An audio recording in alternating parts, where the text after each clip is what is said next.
Everyone featured in this video have attempted self-termination at some point. Hey guys, welcome back to my channel. So in this video, I wanted to talk about something that occurred to me when I heard the news about Tamar Braxton. Now, I am not going to use the S word because that's what I'm talking about, but it's kind of an ugly word and I like to keep those things off my channel. But I will refer to it using the phrase self-termination, okay? So, when I heard the news about Tamar Braxton, I saw a lot of posts and people commenting about how fun she is and how interesting her personality is and how upbeat and lively she is and how you never really know what a person is going through and she seemed so happy and just stuff like that. And we hear this all the time with people that have attempted or even succeeded at carrying out this sort of an act against themselves. We hear all the time about people saying that the victims were very jovial and upbeat and social, and they could not have guessed that they were going through this sort of a thing. And it also reminded me of how this particular act is very common amongst comedians. And it just got me thinking about why is it that people that are so much fun and enjoy, just being social and interacting with people and appear to be having fun, seem to be battling this sort of a dark secret. There is a correlation between people feeling very down and sad and depressed and acting in the opposite way. And that is because when you feel a certain way and you're trying not to feel that way, it makes sense that you will do things that you believe will get you out of that feeling.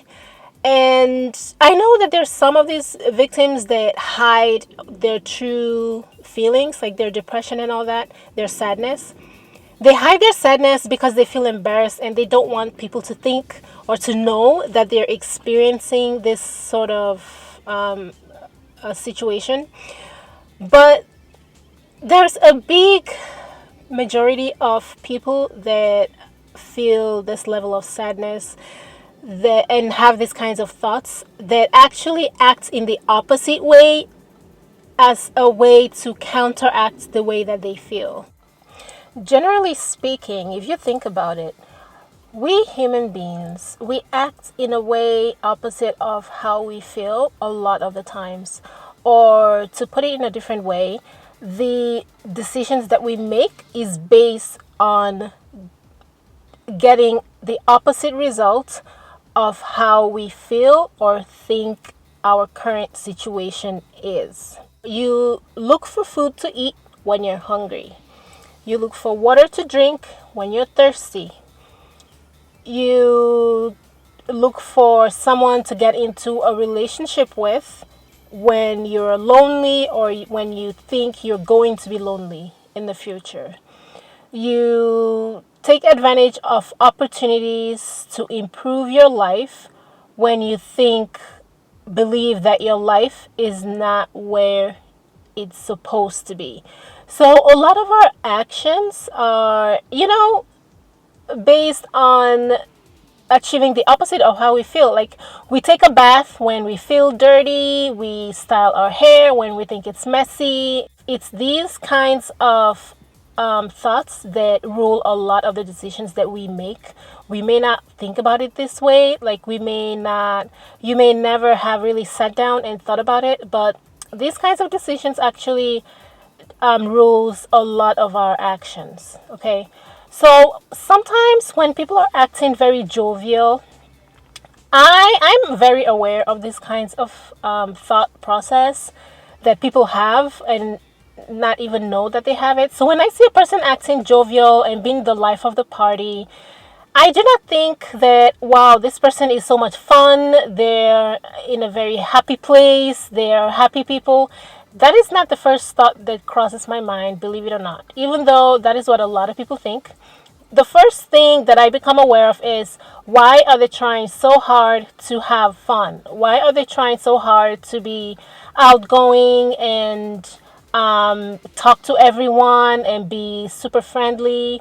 And I know that for some people that's just their personality. So this isn't like, this does not apply to 100% of people. Some people don't have to try to be jovial, they just are. But for some other people, I do wonder what the push factor is that's causing them to feel the need to be so outgoing and talk to everyone and be super social. Because generally speaking, society would see those people and think positively of them and think they're in a good place, they're in a good state of mind. But that many times is actually the opposite. If you feel content in how you are and in the situation of things, you will not feel the need to change it. If you walk into a room full of people and say you conduct this experiment, right? And there's one person in there that's being super social with everyone, possibly people that they don't really know or people they're meeting for the first time, and they're trying to have conversations and it looks like they're trying to make as many friends as possible. I can tell you right now that it is not because that person feels fulfilled and content. That is not usually the push factor that make people go out of themselves to make friends and to be jovial and be like super social with everyone. Rather, if you look at the person that's sitting quietly, or not necessarily sitting quietly, but isn't trying as hard to be friends with everyone and just sort of goes with the flow of things. If someone talks to them or if they feel the need to talk to that person, they will talk to that person. But otherwise, they don't go out of their way to be friends with everyone and to make everybody happy. And they seem rather calm and not like super happy and laughing loudly and maybe dancing or on the table and just drinking and having loud conversations. That is actually the person that society believes is not a very happy person, but 9 times out of 10, that is the person that is more content with who they are, how they are, their state of mind, their situation. They are more content than the super happy, jovial person. Because remember, we human beings, we tend to go for things we don't believe we have. So if a person thinks that they have a good life and they're content with the number of friends that they have, or the way their life is progressing, or the amount of fun that they're getting, even if they're just sitting still and staring, they will not feel the need to go out of their way to be, extremely outgoing. It's just not the way human behavior is, generally speaking.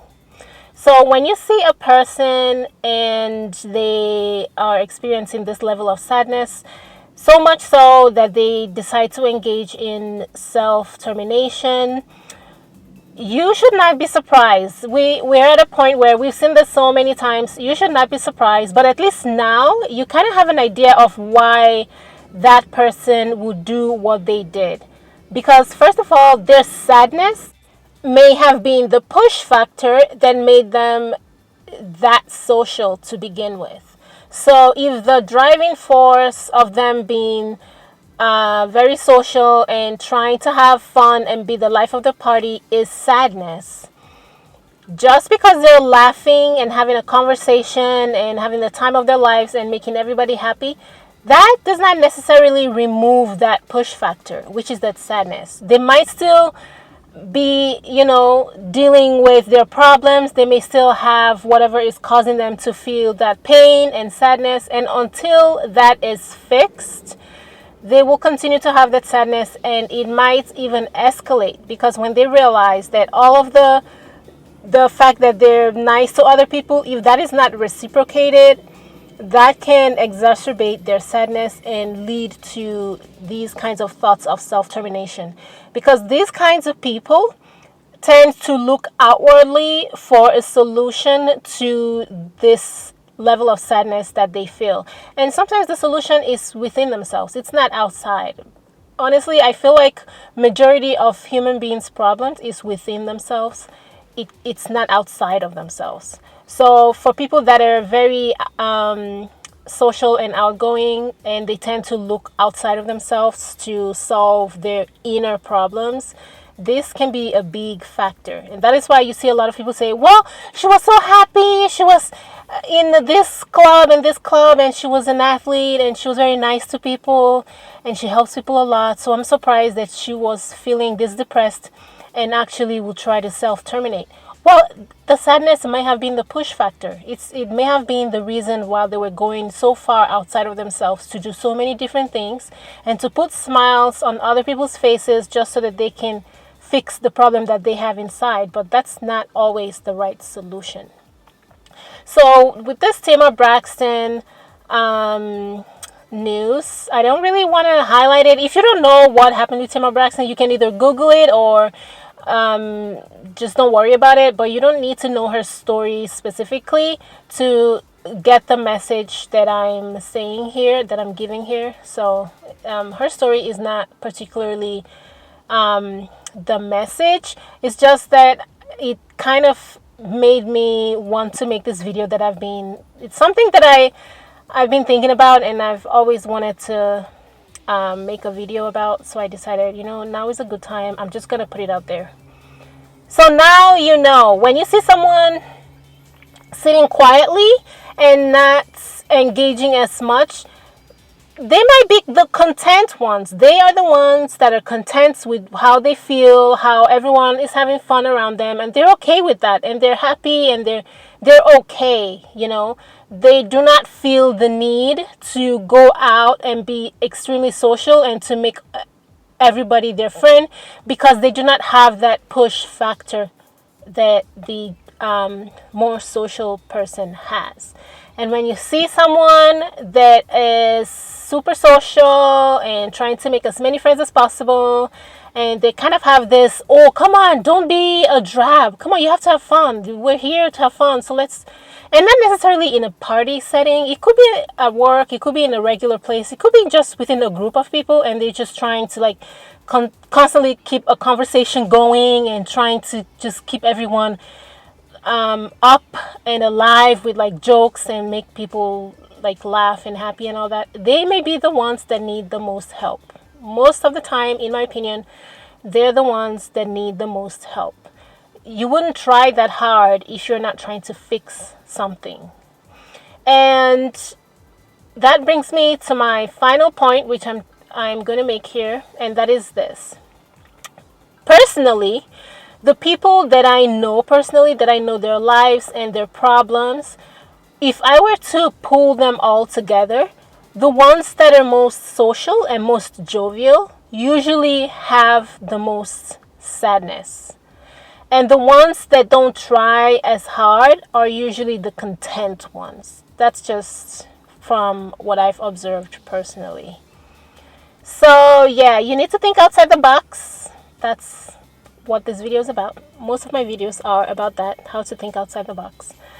It's still DIY, but this is DIY, how to think outside the box and just, think outside of what you're seeing, because human beings are complex beings, and you cannot judge a person's state of mind or emotions just by looking at their behavior. You have to think about what is causing them to behave that way.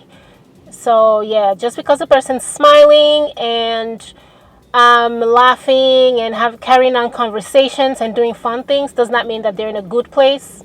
It actually might mean that they're in a very bad place and they're trying to get out of it by being super friendly. Okay, that's all for this video. I'm outside, and if you can hear the plane, it's getting really annoying. I feel like these planes only fly when I decide to record something, and I'm super busy, so I do most of my recording in my car, but these planes decide to circle above my car every time I start filming. Anyway, thank you guys for watching. I'll see you in my next one. Bye guys.